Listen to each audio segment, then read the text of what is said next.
The priestly society of Saint Pius X, commonly known as the SSPX, stands as one of the most controversial and fascinating movements in modern Catholic history. To some, it represents the last bastion of true Catholic tradition, courageously defending timeless liturgy and doctrine against modern compromise. To others, it is a rebellious and schismatic faction, clinging to the past and defying the authority of Rome. To understand the SSPX, one must journey back to the turbulence of the mid-20th century, when the Catholic Church underwent one of the most dramatic transformations in its 2,000-year history. The story of the SSPX begins with Archbishop Marcel Lefebvre, a French missionary and theologian born in 1905. Lefebvre served as a missionary in Africa, later becoming the superior general of the Holy Ghost Fathers and a respected figure in the global church. During the Second Vatican Council, 1962 to 1965, a major reform council initiated by Pope John XXIII, Lefebvre grew increasingly alarmed by the sweeping changes that were being introduced. Vatican II sought to modernize the Church, introducing reforms in liturgy, ecumenism, religious freedom, and the Church's relationship with the modern world. To traditionalists like Lefebvre, these changes represented not renewal, but betrayal. He saw them as a dangerous embrace of modernity and relativism, undermining centuries of theological consistency and sacred ritual. In his eyes, the Church was being dismantled from within. In 1970, Lefebvre took a bold step. With the approval of the local bishop in Freiburg, Switzerland, he founded the Priestly Society of Saint Pius X, named after Pope Pius X, 1835 to 1914, a staunch defender of orthodoxy who fought against modernist tendencies within the Church. The SSPX's stated mission was clear: to preserve the Catholic priesthood and all that pertains to it, especially the holy sacrifice of the Mass, exactly as it has always been offered. At its heart, the SSPX sought to train priests in the traditional Latin rite, known as the Tridentine Mass, the form of liturgy codified after the Council of Trent in the 16th century.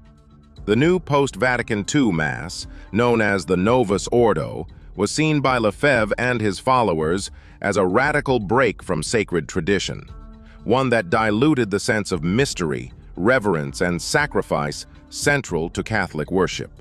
The SSPX established seminaries in Écône, Switzerland, the United States, Argentina, and France, quickly attracting seminarians disillusioned by modern liturgical and theological trends.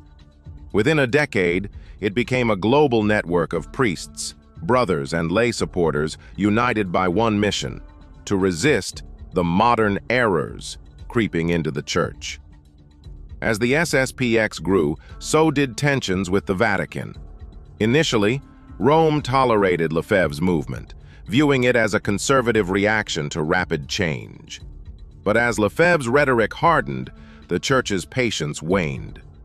In 1976, after Lefebvre continued ordaining priests without proper authorization, Pope Paul VI suspended him from priestly duties. Lefebvre, however, refused to comply, declaring that obedience to Rome was secondary to obedience to eternal truth. He famously said, "Rome has lost the faith. Rome is in apostasy. We must save the Church." This marked the beginning of an open schism in spirit, if not yet in canonical law. The crisis reached its peak in 1988. Lefebvre, fearing for the future of his movement after his death, decided to consecrate 4 bishops without papal approval, a direct violation of canon law. Despite negotiations with the Vatican and last-minute appeals from Pope John Paul II, Lefebvre went ahead with the consecrations on June 30, 1988, at Écône. The response from Rome was swift. On July 1, 1988, the Vatican declared that Lefebvre and the 4 newly consecrated bishops had incurred automatic excommunication for performing illicit episcopal consecrations. In his apostolic letter Ecclesia Dei Adflicta, Pope John Paul II lamented the act as a schismatic gesture, but expressed compassion for those attached to the traditional liturgy.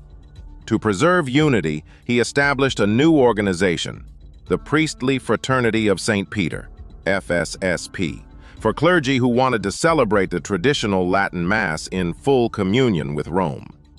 The SSPX, meanwhile, continued independently, arguing that extraordinary times require extraordinary measures. They maintained that the crisis in the Church justified Lefebvre's actions, a stance that would define their identity for decades to come. The SSPX's core belief is that the Church has entered a period of unprecedented doctrinal confusion since Vatican II. They do not reject the Pope or the Church itself. Rather, they claim to defend the authentic Catholic faith against modern distortions.